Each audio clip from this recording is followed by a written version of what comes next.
nzu yayo y'igikundiro, izina ryayo rihabwe icyubahiro.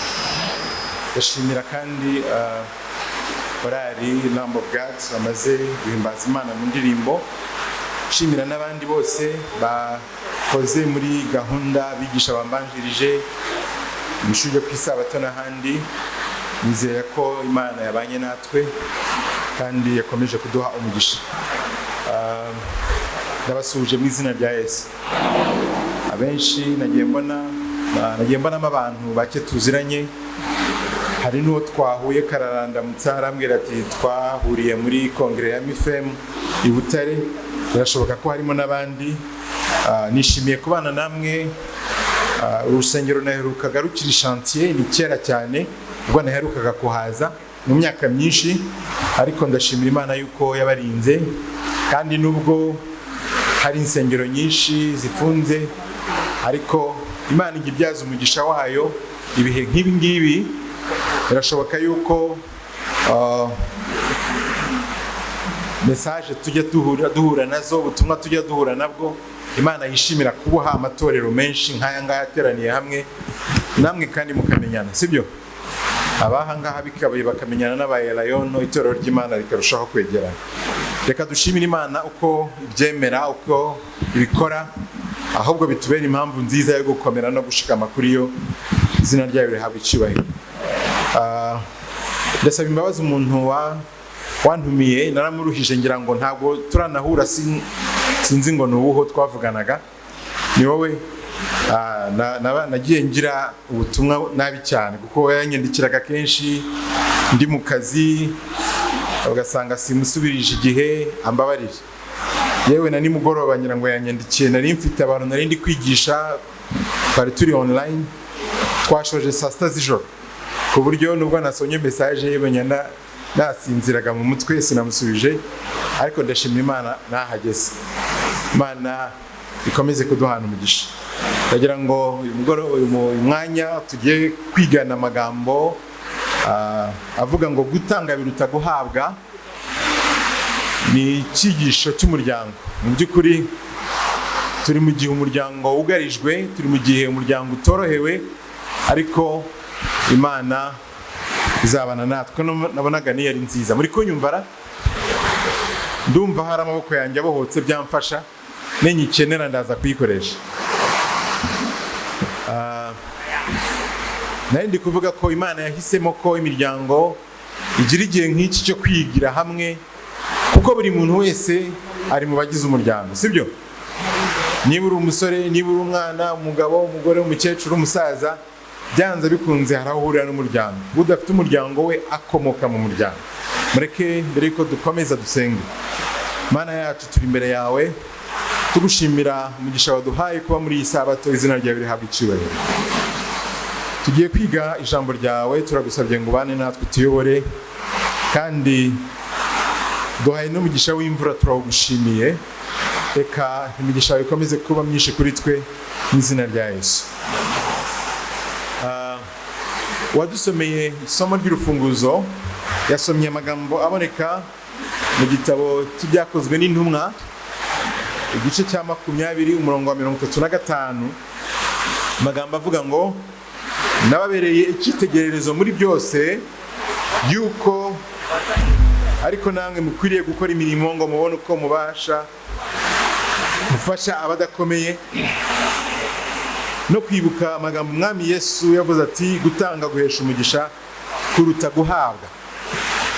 Umuntu aramutse yumvise aya magambo y'urufunguzo, biroroshye cyane kwiyerekeza mu busonga kuruta kwiyerekeza mu muryango.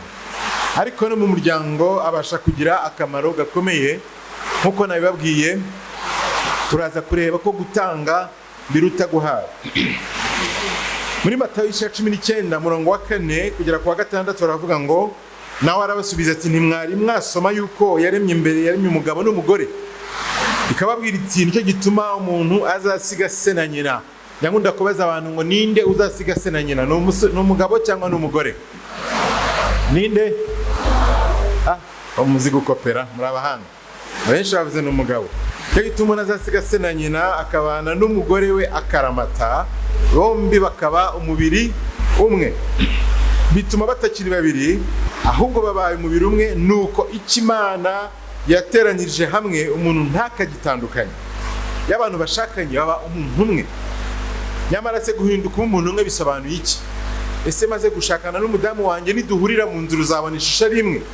Ese ntabwo uzaba ukibona abantu babiri batandukanye? Abantu rero iyo bashakanye bagirana isezerano.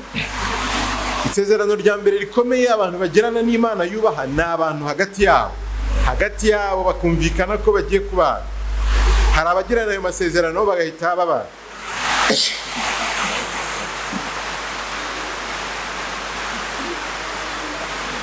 Hari abantu bagirana isezerano bagahita babana.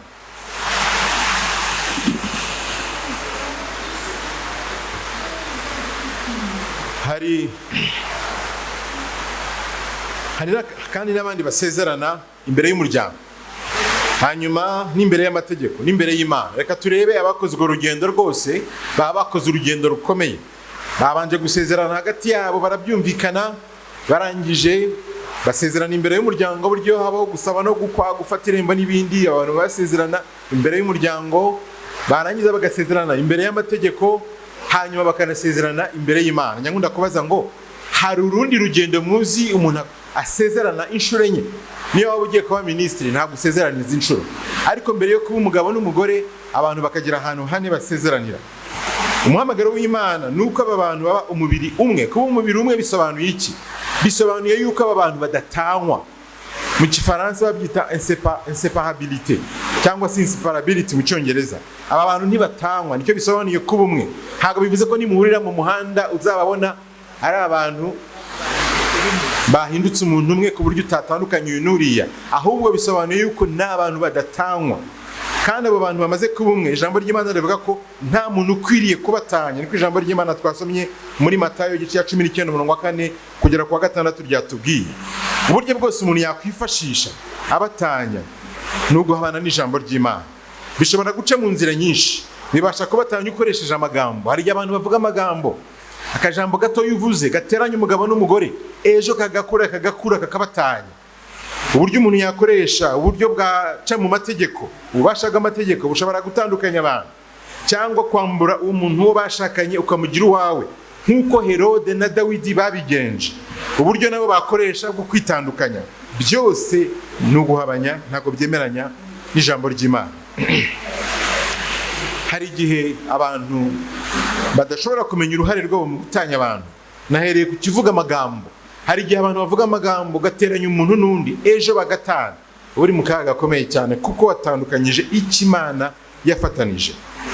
Ndagira ngo turebe imibare iraza no kugera muri uyu mwaka. Mu mwaka wa 2016 mu Rwanda, imibare y'abantu bagaragaye mu nkiko niyo yagaragazwaga gusa. Cyakoze muri uyu mwaka bagaragaje n'abatandukanye badaciye mu nkiko.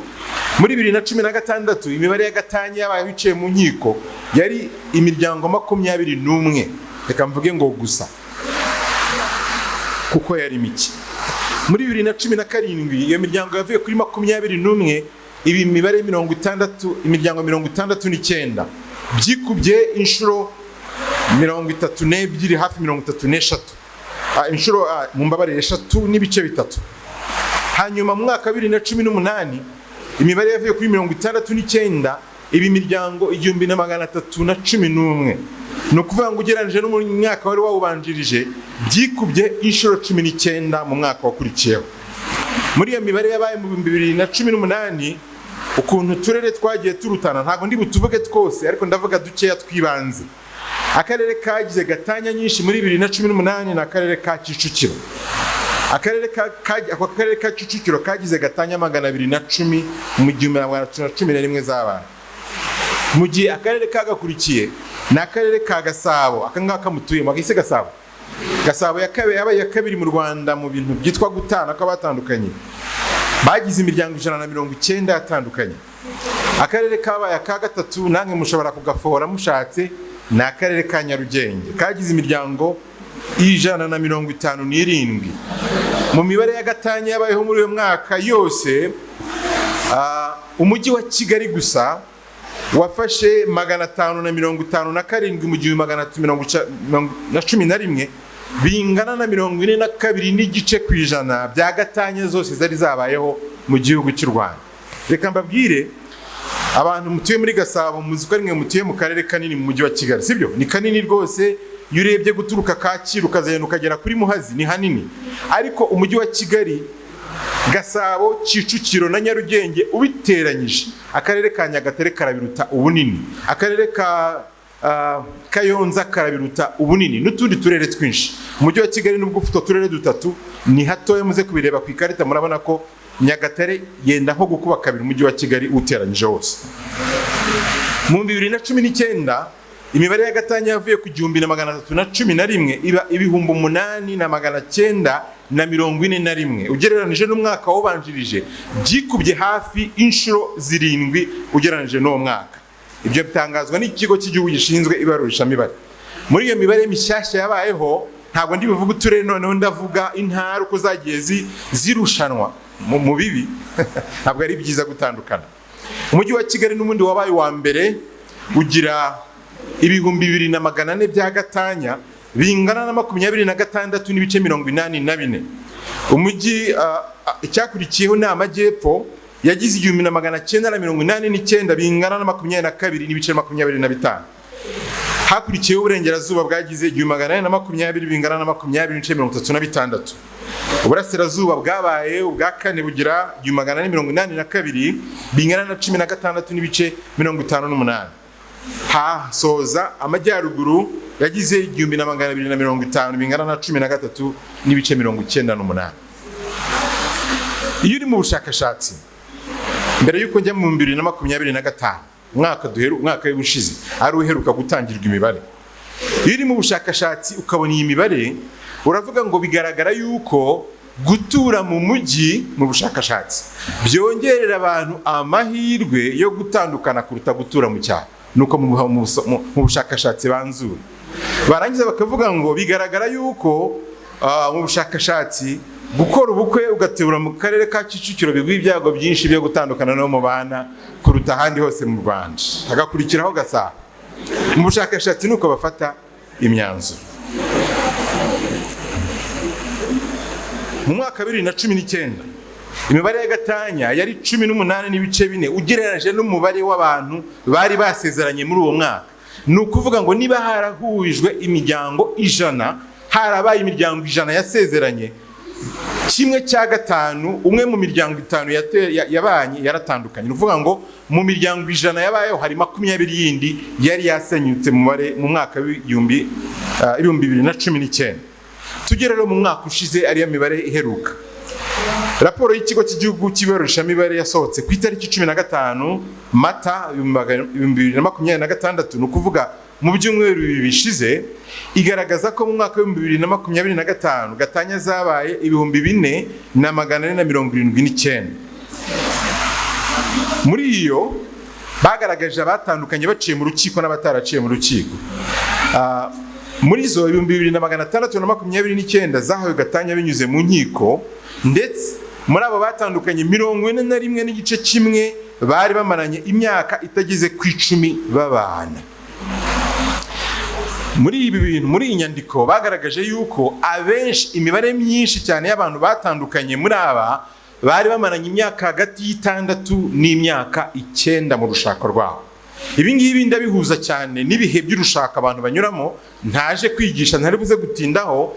Igihe cya gatatu cy'urushako abantu banyuramo cyitwa igihe cyo kwigomeka.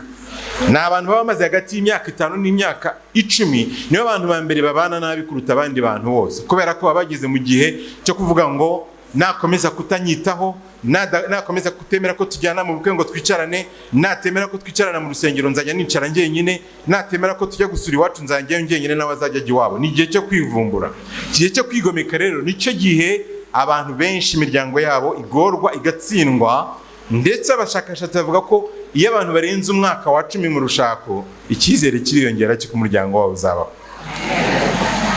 Hari ikintu cyantangaje cyane mu mibare yabaye mu Rwanda. Baravuze ngo mu gihe ingo 18 gusa, muri iyi mibare ingana n'ibihumbi 4479, ingo 18 gusa, kantangaje nako ka gusa, ingo 18 gusa muzahawe gatanya nizo zari maze maranye igihe kirenze imyaka 45. muzi impamvu gusa yantangaje, naribashije ngo abantu bamara imyaka 45 akenshi baba begereje imyaka 70 y'amavuko. Niki? Ntabwo ndi kubaciraho iteka. Niki umuntu aba yavumbuye gishyashya mu myaka 45? Mufite abana, sibyo? Akenshi mufite n'abuzukuru, sibyo yemwe? Reka ndekera ahangaha, ntabaciraho iteka, sibyo? Ntabaciraho iteka. Umubare munini w'ingo zawe gatanya zanditswe muri system mu 2025 zari zo mu mujyi wa Kigali. Umwaka w'ibihumbi 2025 wenda gusa neza n'umwaka w'ibihumbi 2019. Mu mujyi wa Kigali habayemo gatanya 1999 zingana na 26 n'ibice 7, mu gihe 2019 hari 26 n'ibice 8. Ntabwo byahindutse cyane. Abanyakigali barakataje mu byo gutana.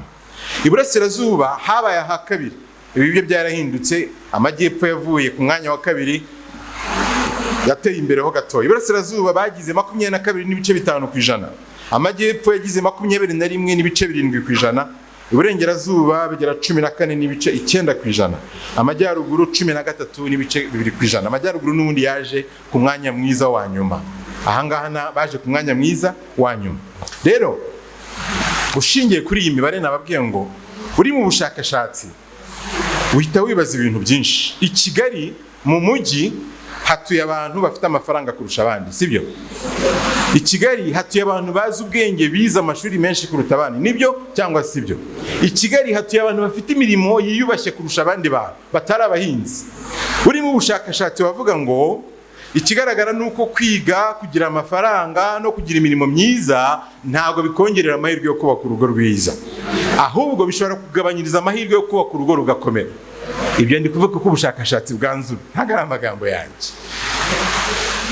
Ikintu kibabaje, ubushakashatsi mpuzamahanga bwakozwe, nahoze mbusoma ejo, bwagaragaje yuko imibare y'abantu batandukana uyu munsi ku isi igeze kuri 35% y'ingo zose, ibirenze 1/3 cy'imiryango yubaka. 35%.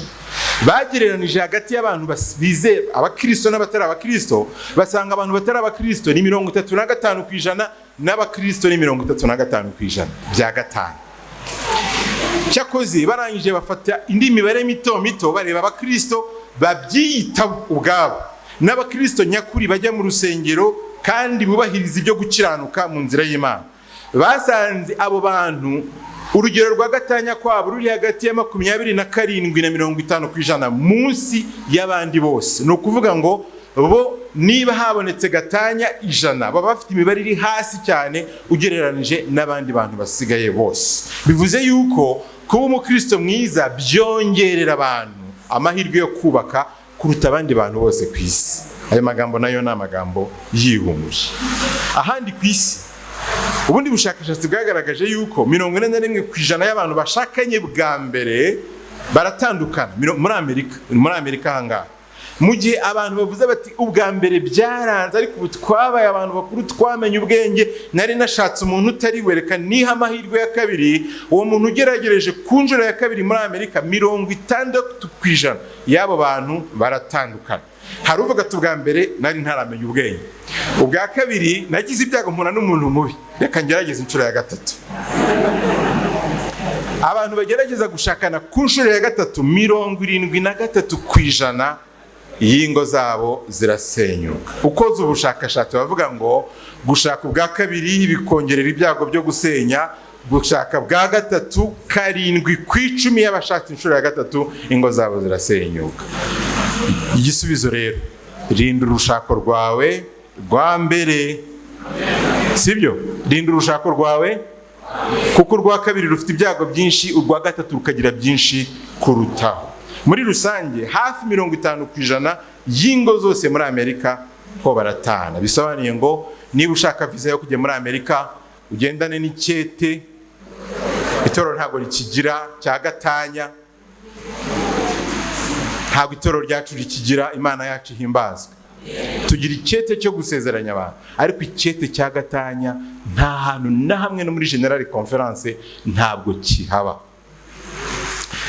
njya mvuga ngo ndi umupasitoro naragushyingiye ukambwira ngo ugiye gutana n'umuntu mwashakanye, nagusaba ibintu bibiri. Icya mbere, muze mu rusengero mwambaye imyambaro mwari mwambaye mushakana. Icya kabiri, umukuremo impeta wamwambitse uyikuriyemo wowe ku giti cyawe. Nubishobora mukomeze mujye mbere. Imwe mu mpamvu zikomeye zitera abantu gutana no kutitegura neza, kutemera kumwe no kuza witeguye kwakira kuruta uko witeguye gutanga. Ijambo ry'Imana ngo babe umwe mu rwambere rw'Abakorinto igice cya 12:26 haravuga hati, urugingo rumwe rubabaye ingingo zose zibabarana narwo, cyangwa iyo urugingo rumwe ruhawe icyubahiro ingingo zose zishimana narwo. Iyo iryinyo rirwaye, mwigeze murwara amenyo bamwe muri aha ngaha, mu mutwe ugafata ku matama, ugafata ku maboko, ugafata mu gatuza, ukabura ahantu namwe ukora, ukarara ureba. Amaso ntabwo avuga ati njyewe ndi muzima reka niryamire nisinzirire iryinyo rirwaye rize kurara ryicaye. Niko bigenda? Hoya, amaso yifatanya n'iryinyo, amaboko akohereza hakajya akoraho ngo yoroshye, ukanywa amazi, ukabyuka ugasohoka, umubiri wose ukabura amahoro hejuru y'urugingo rungana gutya, ruto cyane, urugingo ruto. Ikibazo gikomeye abantu babaye umwe bahura nacyo mu rushako, akenshi bibagirwa gutanga biruta guhabwa. Ibyakozwe n'Umwami 25 badusomeye, gutanga guhesha umugisha kuruta guhabwa. Akenshi inarijye kamere yo gukurura twishyira ituma buri wese yirebaho, akareba icyo mugenzi we amugomba kuruta icyo we agomba mugenzi we. Mu rwambere rw'Abakorinto 13:5 aravuga ngo urukundo ntirushaka ibyarwo, nyamara aha niho hakunda kuva impagarara. Umwe akavuga ati umushahara wanjye, konti yanjye, imodoka ninjye wayiguze. Undi ati nta nkunda, ntazi kumakea, nta nyitaho. Abagore bakunda kea, nibyo cyangwa si? Abagore bakunda kea. Ugasanga aravuga ati umuntu utazi no gukeyaringa, nta nubwo ari romantike, nako abantu barakamenye. Ntabwo ngurira igitenge nk'abandi, ntabwo ntekera neza, ntabwo nyubaha, ntabwo mpostinga yipostingira abashikibe. Nabyo abantu barabipfa barabipfa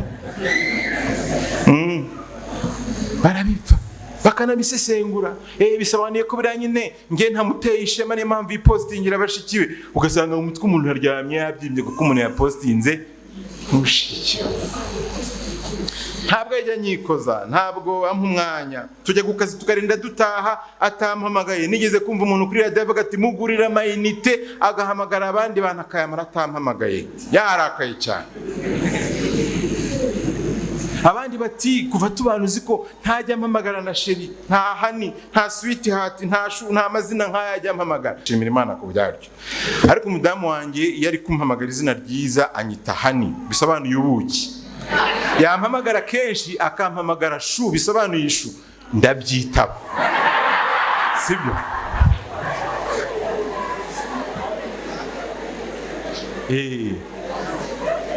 None undi muntu yararakaye kubera ko batamwita ishu, sibyo?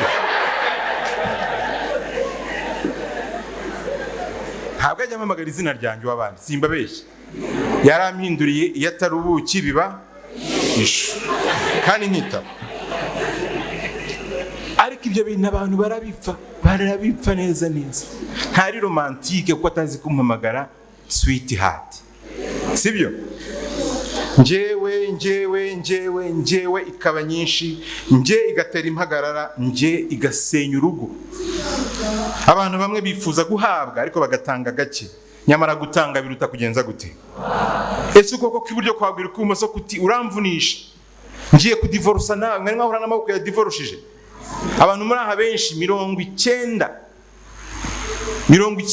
y'abantu batuye isi bandikisha akaboko k'iburyo. Abantu bagera ku 9 n'ibice bikeya bandikisha akaboko k'ibumoso. 0.9 nibo bandikisha iburyo n'ibumoso. Imyaka abantu benshi bamaze bari aha ngaha bagera ku 90% biga amasomo yose, ibintu byose banditse, amasinyatere yose basinye, n'ibyo bandika ubu munsi byakozwe n'akaboko k'iburyo. Ariko nikaravuga ngo wamusowe, nanditse byinshi, waramvunishije ndecyaho nawe wandike, ni wanga divorce. Mwari mwabona na divorce y'amaboko wapi? Na n'uyu munsi biragendana. Iyo habayeho guterura ikibindi cyuzuye amazi, imyo imenya neza ko itaterura ikibindi ngo gitereke ku mutwe, ikavuga iti wamusowe, nubwo nkora kenshi ngaho nteruza dushyire ku mutwe. Haleluya. Bigafatanya. bigafatanya noneho bigakunda. Jya ngunda kubwira abantu ngo uzafate baro, umupira wa baro uwushyire mu mazi uwuzunguzemo uteruze indyo maze urebe ko uzawukuramo. Urimo umwuka mwinshi ntabwo bizagukundira, bizagusaba amaboko ngahe, amaboko abiri, agakora cyane n'akadakora cyane. No mu itorero niko tumeze, ntabwo dukora bingana. Bamwe baravunika cyane, bamwe barakora n'imbaraga nyinshi, bamwe batindaha. No mu rugo niko bizagenda. Ntimuzanganye ubwenge, ntimuzanganye imbaraga, ariko muzakomeze mugendane. Haleluya, muzakomeze mugendane. Umugambi w'Imana nuko umuntu atizirikana ubwe. Abafilipi 2:4 haravuga ngo umuntu wese muri mwe areke kwizirikana ubwe gusa, ahubwo azirikane n'abandi, zirikana mugenzi wawe. Kandi umugambi w'Imana nuko umuntu anezeza mugenzi we, ntabwo ari ukugira ngo umuntu yinezeza. Baroma 15:2 haravuga ngo umuntu wese muri twe anezeze mugenzi we kugira ngo amubere inyunganizi, amukomeze. Umugambi w'Imana si uguhora wishyuza ibyo abandi bakugomba. Ntabwo uri ambasaderi uhagarariye inyungu zawe mu rugo rwawe. Nyamara usanga ari byo kenshi dukora. Nubwo ari umugisha guhabwa, ariko gutanga birabiruta.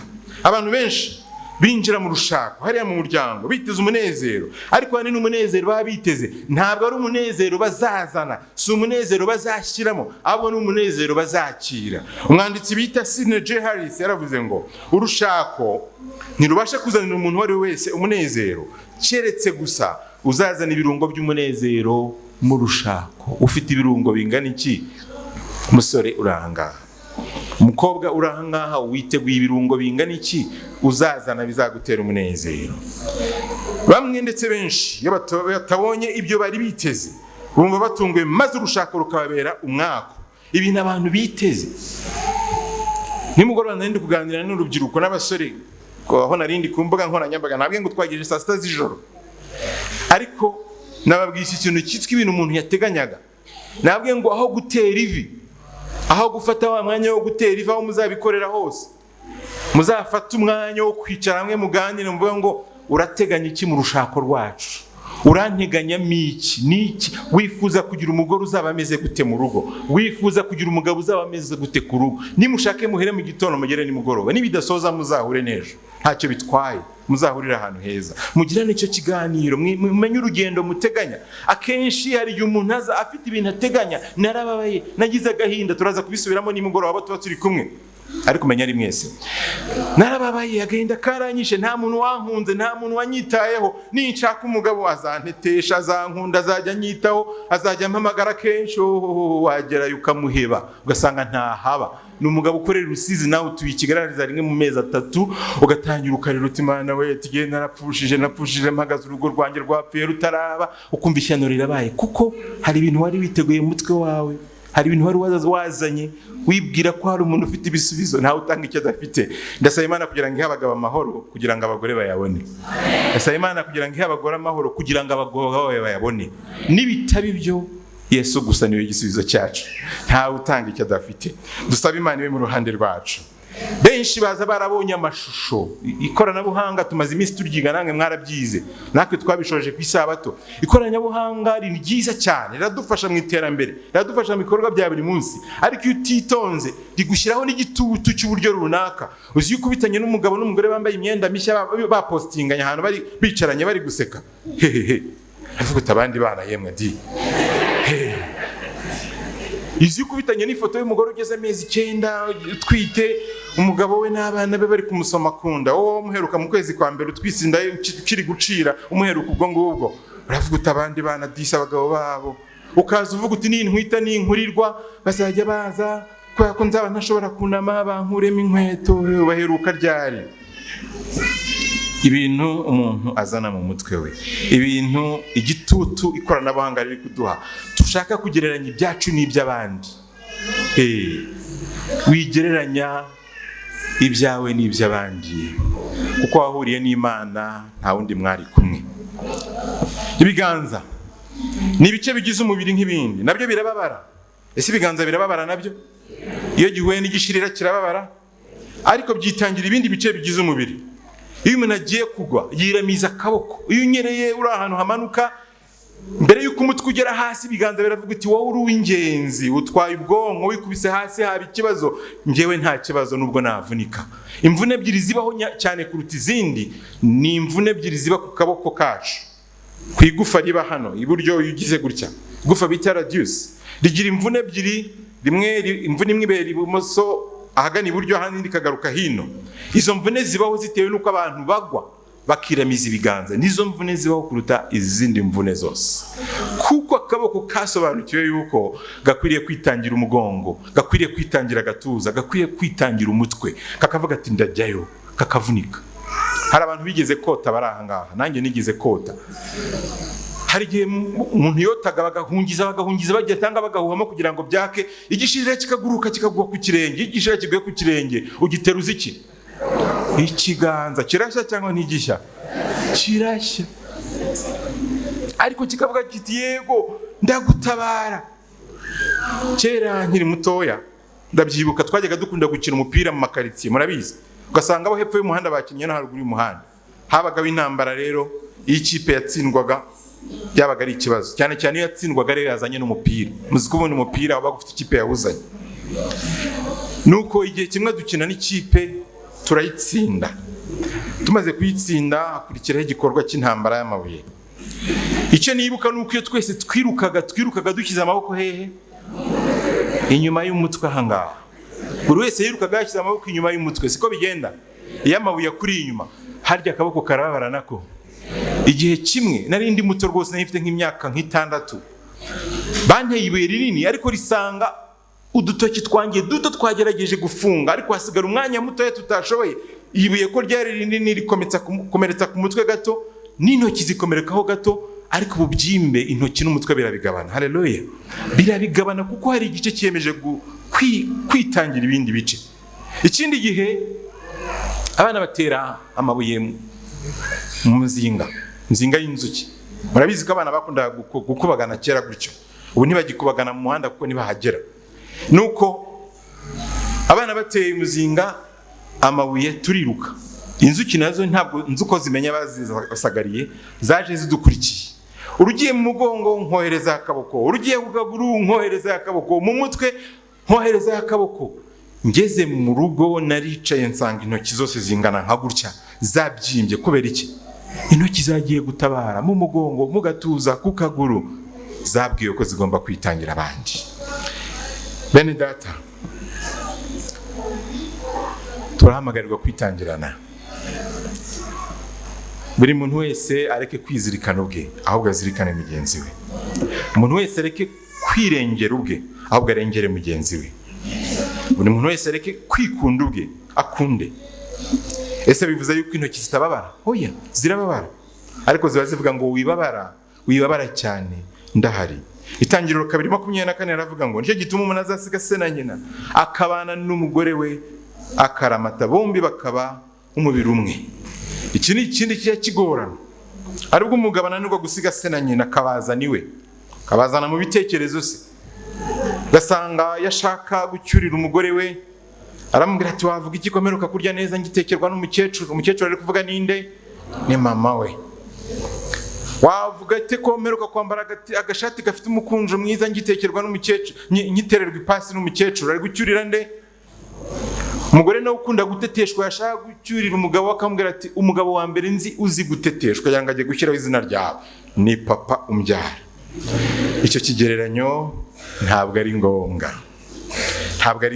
Abefeso 5:25 aravuga ngo bagabo mukunda abagore banyu nk'uko Kristo yakunze itorero akaryitangira, ngo aryeze amaze kuryogesha amazi n'ijambo rye. Ese Kristo yegeje itorero ko ryeraga? Ese Kristo yogeje itorero ko ryasaga neza? Hoya. Aya magambo namaze igihe kinini nyumva nabi. Ntekereza igice kimwe. Bagabo mukunda abagore banyu nk'uko Kristo yakunze itorero. Nakundaga kubyumva muri sanse yuko tugomba gukunda abagore bacu cyane nk'uko Kristo yakunze itorero cyane. Hoya. Ahubwo hiyongeraho n'ikindi kivuga ngo nubwo baba batari beza nk'uko Kristo yakunze itorero akaryeza, akaryoza. Uzamukunda nubwo yaba afite ingorane, uzamukunda nubwo yaba afite amakosa, uzamukunda nubwo yaba afite inenge, kuko Kristo atadukunze turi abera, yadukunze turi babi, ariko aradukunda. Urwo ni rwo rukundo Kristo aduhamagarira. Mugabo mugore uri aha ngaha wumve yuko ari umuhamagaro wawe gukunda. Umwanditsi w'umwongereza witwa Le de Botton yanditse ibintu 8 umuntu akeneye kugira ngo abe yiteguye gushaka. Muri ibyo yavuzemo icya kane, ngiye kubabwira kimwe cyonyine, ntabwo ndibivuge byose. Abasore wenda bashaka kubyumva byose, ariko ntabwo byadukundira ko tubivuga byose. Icya kane yaravuze ngo kuba witeguye gukunda kuruta uko witeguye gukundwa. Yagaragaje ko hari ubwoko bubiri bw'urukundo, cyangwa se uburyo bubiri bw'urukundo. Ubwa mbere ni ugukundwa, ubwa kabiri ni ugukunda. Kuba witeguye gukunda kuruta uko witeguye gukundwa. Bibiliya igaragaza kenshi ko umuntu afite inshingano kuba bashakanye. Abefeso 5:28 kugera 30 aravuga ngo uko niko abagabo bakwiriye gukunda abagore babo nk'imibiri yabo. Ukunda umugore we aba yikunda, kuko ari nta muntu wakwanga umubiri we, ahubwo yawugaburira akawukuyakuya nk'uko Kristo abigirira itorero, kuko turi ingingo z'umubiri we. Abakolosayi 3:18 na 19 aravuga ngo bagore mugandukira abagabo banyu nk'uko bikwiriye abari mu mwami wacu. Bagabo nange mukunda abagore banyu ntimubashari. Ibi byose Bibiliya yigisha bitugaragariza yuko hari inshingano ufite kuri mugenzi wawe.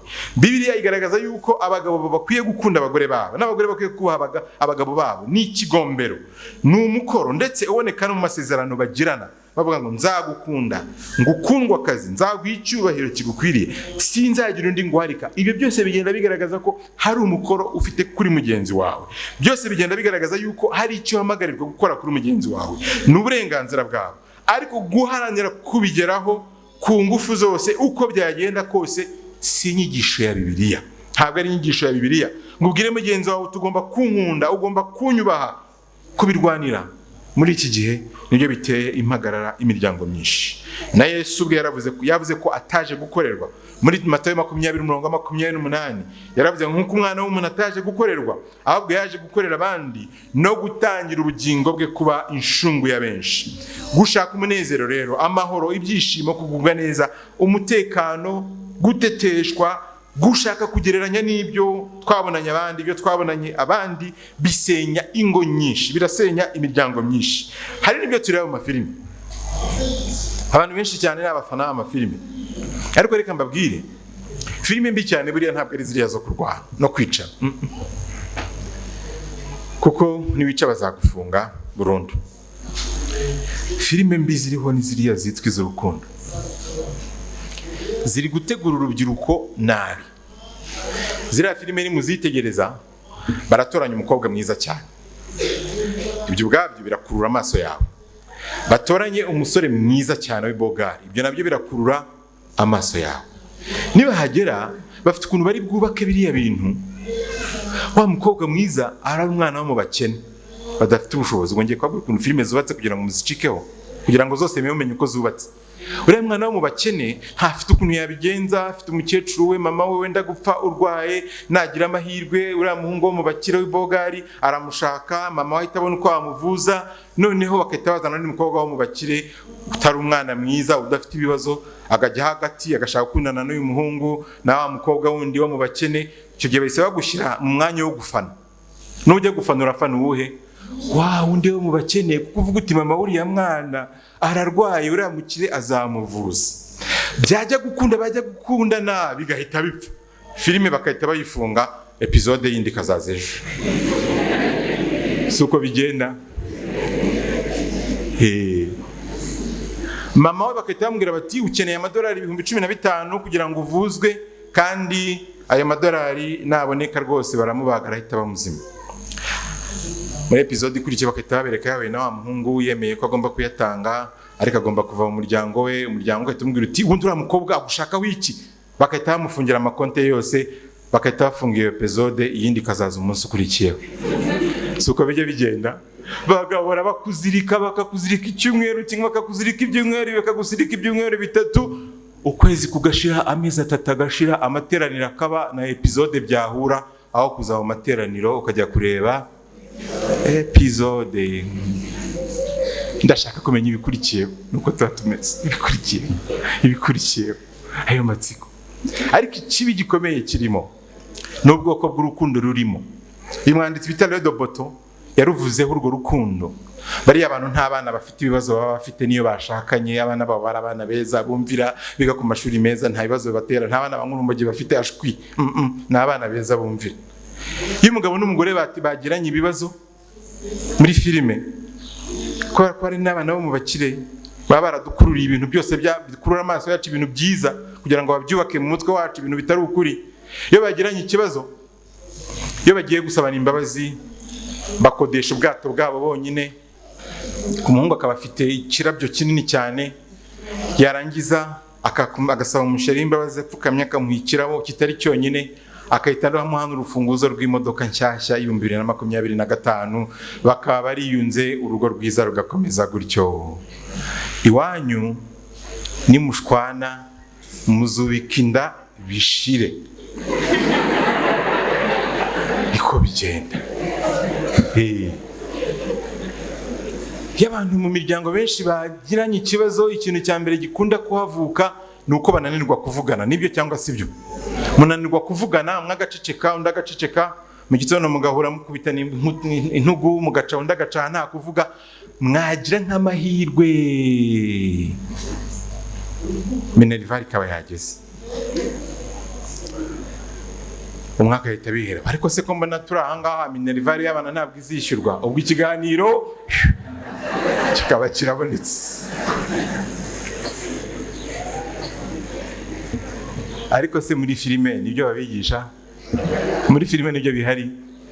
Umusore rakicara akareba seri ya mbere ifite ama episode 300, akareba iya kabiri, akareba iya gatatu, ukagira ngo ibyo bintu bizagenda gutyo gusa. Hoya, ahubwo birakubakamo ukuntu urushako rwawe ruzaba rumeze. Yewe tuzadukunda nawe, tujya mu bwato we, yeba we, tugera mu rugo turyame tureba n'agaseri, baba we, nta na televiziyo muzaba mufite.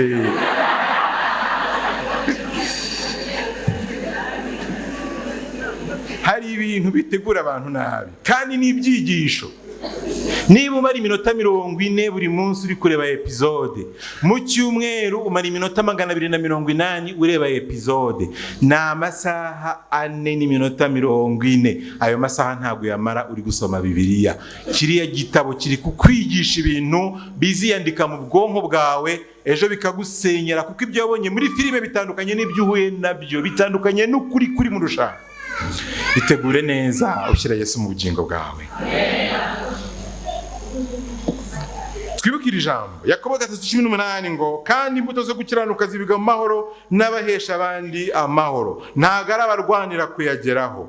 Ikimana yafatanije ntihakagira umuntu gitandukanya. Ariko uyu munsi abantu baratandukanywa na message, gupostinga, ntamamagara yihamagarira abandi. Imana idufashe, iduhe kuzirikana ko inarije njyewe gushaka ibyanjye nicyo cyavanye Rusuferi mu ijuru. Umugambi w'Imana nuko umugabo n'umugore babumwe, ariko iyo abantu bahisemo buri wese gushaka ibye, bahinduka babiri iteka ryose, mukaba mu rugo mutarigeze muba umwe, bityo umugambi w'Imana ntugerweho. Mu gitabo cyitwa Highly Effective Marriage, cyangwa se urushako rugera ku ntego, cyanditswe n'umwanditsi bita Nancy Van Pelt, n'umwanditsi abakorporoteri barakigira. Abashobora gusoma izindi ndimi bazakibabaze. Kuri page yacu na 74 mu gice cya 7 kivuga ngo, uko waba umuntu unyuzwe mu mubano w'abashakanye, igihe ubishaka rwose cyangwa igihe uhisemo. Avugamo ngo ibyo kwakirwa n'ibyo guhindura. Mu rushako abantu kenshi usanga bagenda babana hari byinshi batandukaniyeho, bagerageza guhindura bimwe, bice birakunda, ariko hakaba n'ibyanga guhinduka, ukaba ugomba kubyakira nubwo waba utabikunze. Umwanditsi yavuze ko bakwiye kubaho gutandukanya ibikorwa n'uwabikoze, gutandukanya icyaha n'umunyabyaha. Kwakira ibintu buri gihe ntabwo bisobanuye yuko ubikunze. Ubasha kuba umunyamurava, mugenzi wawe ntamera atyo, mugenzi wawe abasha kudaha agaciro kuza mu rusengero, ubasha kudakunda uburyo avugamo, uburyo atekamo, uburyo akoramo isuku, uburyo yita ku bana. Ariko binyuze mu gusenga no kwimenyereza, tubasha kuzamurwa ku rugero rusumbyeho mu kwihanganira ibyo dutandukaniyeho, tugatandukanya ibikorwa n'uwabikoze. Yarakomeje ngo, ntibiri muri kamere yacu, muri kamere muntu, kwemera buri gihe ibikorwa byose n'uwo twashakanye. Zimwe mu ngeso nko kunywa inzoga cyangwa itabi, gukina urusimbi na tombora n'ibiryabarezi nagerageje gushyira mu Kinyarwanda, ubunebwe, ubuhemu n'urugomo si ibintu byiza byo kwishimira, ariko kugira ubushobozi bwo gutandukanya ibikorwa n'ubikora ni ingenzi. Iyo umwana yanditse ku gikuta, ufite inzu yawe wamaze kuyikora neza, wateyemo akarangi, hanyuma umwana akandika ku gikuta, icyaha cy'umwana ntabwo gikurokora umwana wawe. Nibyo cyangwa si byo? Nibyo. Igihe kimwe umuntu umwe, igitekerezo nasomye ahantu, umuntu umwe yaguze imodoka nziza, yari imodoka nshyashya, nuko ayiparika ahantu. Amaze kuyiparika ahantu, umwana arahanyura yandikaho kuri iyo modoka. Abantu bafite imodoka barabizi, ntabwo bakunda abantu bandika ku modoka kuko ni irindi rangi. Umwana aragenda yandikaho ngo rimwe munyarigaga mu wa mbere, rimwe guteranyaho rimwe bingana, ashyiraho guhobihwanye, arekeraho arigendera. Nyiri imodoka aje asanga imodoka ye bayanditseho, aravuga ati uyu mwana wanditse ngo rimwe guteranyaho rimwe bihwanye, nagaruka azashyiraho kabiri. Yigira inama ya kabiri ayiyandikiraho. Amaze kuyandikaho arongera aragenda, umunsi umwe araparika, umwana ahageze asanga nyiri imodoka yanditseho rimwe guteranyaho kabiri, we yashyizeho kabiri. Arangije icyo umwana yakoze, yese yandikaho ngo very good mu magambo arambuye. Wamukorera iki rero uyu mwana? Mu rushako, mu muryango naho nuko, nubwo abashakanye bakwiriye kumenya ko nubwo ibikorwa byabo byose bitakomerwa amashyi, ariko ntibabura gukundwa no kwemerwa. Van Pelt ati birakomeye gukora nka Kristo igihe tubabajwe, ariko Imana izadushoboza no gukunda n'igihe twaba tudakunzwe uko tubyifuza. Imyitwarire mibi dukwiye kuyakira nk'uko Imana yakira. Imana yanga icyaha ariko ikunda umunyabyaha. Urukundo rutagajuka kandi rw'iteka ryose. Dukwiye guharanira kugera kuri iyo mico nk'iy'Imana. Abefeso igice cya 4:32, umurongo waho wa 5, umurongo wa 4:32 ugasimbuka ku cya 5 umurongo wa 1, haravuga ngo mugirirane neza, mugirirane imbabazi, mubabarane ibyaha nk'uko Imana yababariye muri Kristo. Nkunda umurongo wa 1 cya 5 uvuga ngo nuko mwigana Imana nk'abana bakundwa. Haleluya. Mwigana Imana uburyo ikunda. Wagiye kure, Imana ntigukunda gahoro. Wagiye hafi, Imana ntigukunda birenze bisanzwe, kuko Imana ari urukundo. Mwigana Imana nk'abana bakundwa. Ezekiel 18:23, muragira ngo nishimira ko umunyabyaha apfa? Hoya, niko Umwami Uwiteka abaza. Ikiruta si uko yahindukira akava mu nzira ye mbi akabaho. Mu nyandiko zitwa, ndi kugana ku musozo, mu nyandiko zitwa Ishuri ry'Ubuzima za Alain de Botton, agace yise impamvu ubasha kuzashaka umuntu utagukwiriye. Amagambo yarantangaje ubwo nayasomaga, nafashe umwanya nyasoma yose, ngo impamvu ubasha kuzashaka umuntu utagukwiriye. Yaravuze ngo guhuza neza mu rushako ntibituruka ku kuba bashakanye ari abantu beza, bazima kandi batunganye rwose, kuko abo bantu si benshi kuri uyu mubumbe. Guhuza kwiza gushobokera abantu babiri b'abanyantege nke bagize amahirwe bakigisha uburyo bwiza bwo kwakira no guhuza mu ntege nke zabo. Imigezi myiza ntabwo inywa amazi yayo. Ibiti byiza ntibirya imbuto zaryo bwite. Izuba ntiryimurikira umucyo waryo, kandi indabyo nziza ntizihumuriza impumuro yazo nziza. Kubaho kubw'abandi ni itegeko karemano. Twese tubayeho kubw'abandi, waba ubikunze cyangwa utabikunze, waba ubyishimiye cyangwa utabyishimiye, tubayeho kubw'abandi. Papa turaha, uramutse ukorera inda yawe niyo wakora 2 gusa mu cyumweru kaba gahagije, ariko tubayeho kubw'abandi. Gutanga bihesha umugisha kuruta guhabwa. Imana y'amahoro ibeze rwose.